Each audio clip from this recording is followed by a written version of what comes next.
I am pretty nervous. And on July 13th, 2026, those two rooms were the same room. Alex, you have such pride to the Philippines, and not only because of your success, also because the grace which you handle that success. Picture the first one. It's late morning in Bonifacio Global City. There is a line outside a sneaker store. The people in that line have been told they are about to sit in on something Nike branded Play Mind Games with Alex Eala, a conversation about pressure, preparation, and the hours a professional athlete spends where nobody is filming. A young woman near the front of the line is holding her phone in both hands. Someone in the group behind her says the words out loud that a lot of people are thinking, "I am so nervous." Now picture the second room. It is evening on the same Monday, the ceremonial hall of Malacañang Palace. The president of the Philippines is at the head of the table, and the 21-year-old walking in, currently ranked world number 28, career high, on the ranking sheet published that same day, is about to stand up and tell that room that she is, in her own words, pretty nervous too. Two rooms, same Monday, same feeling on both sides of the microphone. To understand why one country turned one Monday into two receptions, you have to rewind 9 days. On July 4th, 2026, on center court at Wimbledon, Alexandra Eala, seeded 29th, playing only her third main draw Wimbledon match, beat the defending champion Iga Swiatek 7-6, 9, 6-2. She became the first Filipino singles player in the Open era to reach the round of 16 of a Grand Slam. She lost that round of 16 to Jasmine Paolini in 3 sets, and then she flew home. The homecoming that followed was not a press junket. It was a country deciding, in the space of a week, that this was a moment it wanted to hold. The tension in this story isn't between Eala and anyone else. There is no villain in Manila on Monday. The tension is quieter, and it lives inside the person at the center of both rooms.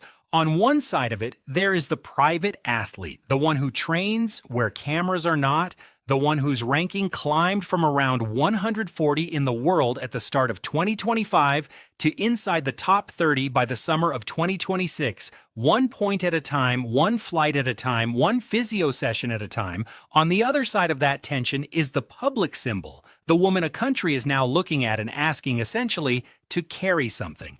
The Presidential Communications Office published the president's remarks that night. The line the president chose to lead with was not about tennis, it was about character. Alex, you have such pride to the Philippines. He told her she had brought pride to the Philippines not only because of her results, but because of, quote, the grace with which you handle that success. And not only because of your success, also because the grace which you handle that success. For many Filipinos watching the live stream, that sentence landed harder than any scoreline.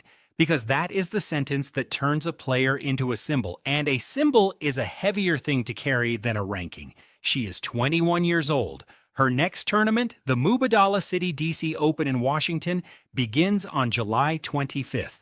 There are 12 days between being received by a president and being back on a hard court in a first-round match.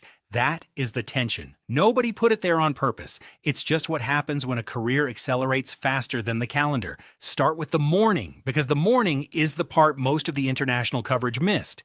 Nike Fort in Bonifacio Global City opened its doors for what the brand called a morning of stories, lessons, and meaningful conversations beyond the court. That phrase, beyond the court, is worth pausing on. This was not framed as a signing line. It was framed as a masterclass. Eala arrived in a crisp white shirt featuring a Filipino design.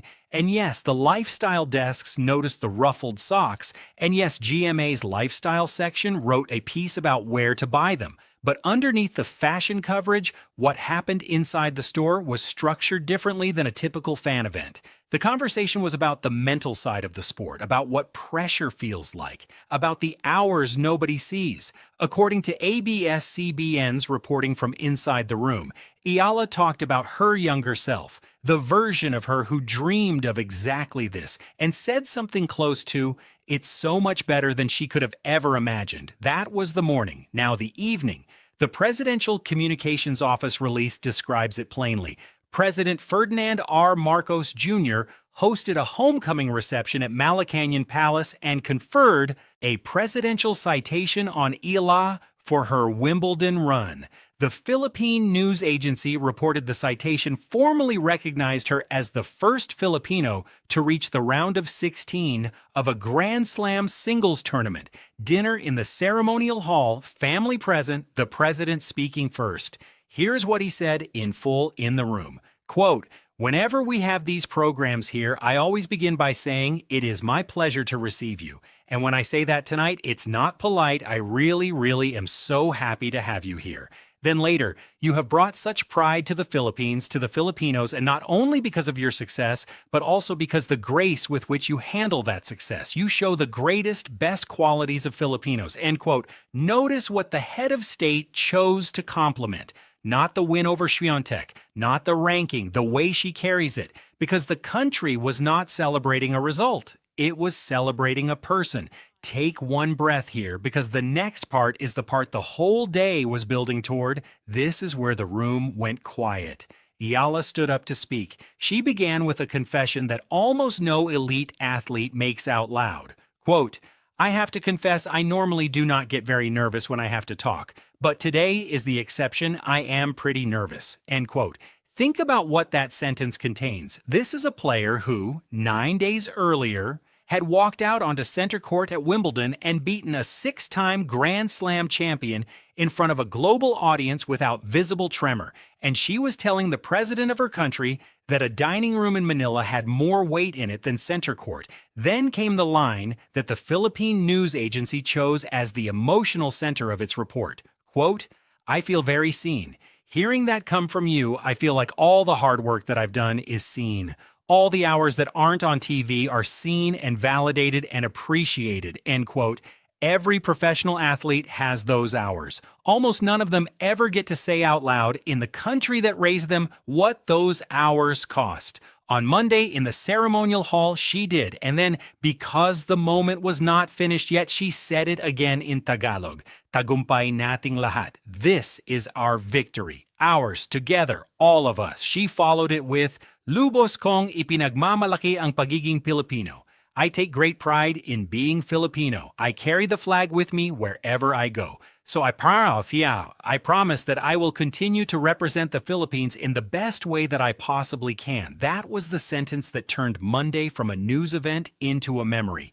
To understand why the state moved this fast, you have to look at what the international press did first. It wasn't Manila that told the world Alex Eala was different. It was center court.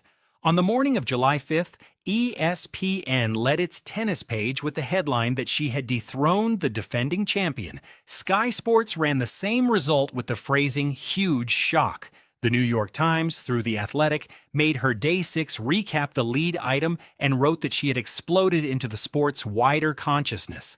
Those are not Filipino outlets. Those are the outlets that decide in real time whose careers become storylines. When 3 of them make the same call on the same weekend, a president's office notices. That is the part of the pipeline most fans don't see. The palace reception on July 13th was possible because center court on July 4th was undeniable.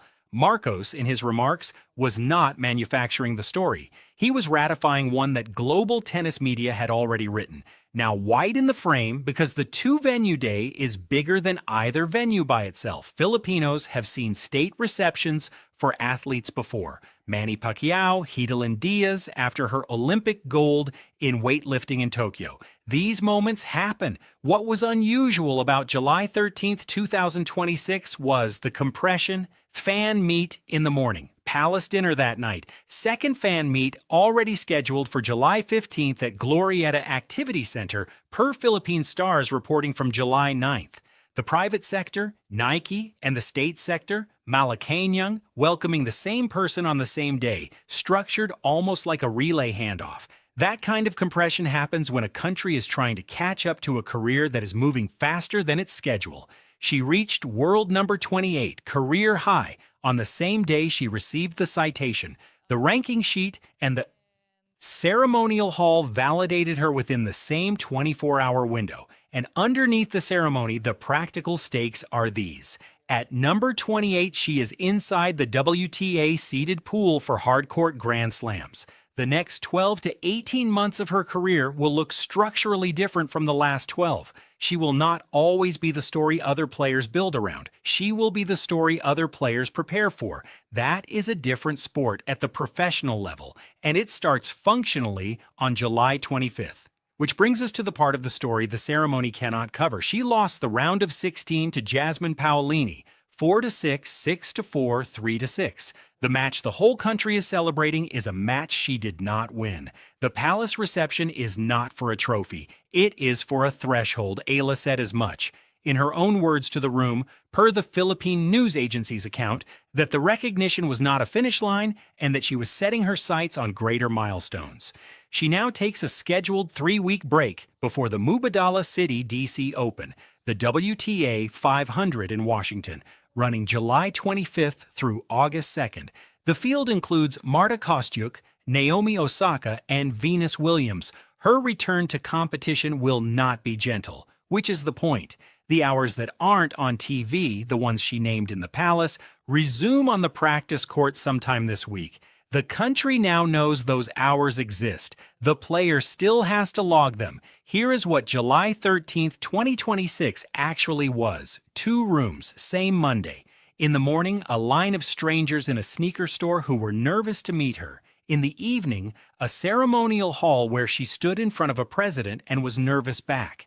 And in between, the realization, for her and for the people watching, that the 2 rooms were the same room. Everyone in both was doing the same thing, waiting to be seen through her. The Nike phrase was meaningful conversations beyond the court. Everything that mattered on Monday happened beyond the court. What Alex Eala represents now is not a ranking. It is not a Wimbledon round of 16. Though that is what got her the invitation, what she represents is a compressed answer to a question a country has been quietly asking itself for a long time about individual sport at the global level. Can one of ours stand on that stage on that day and speak for us without flinching? On Monday, she answered in 2 languages,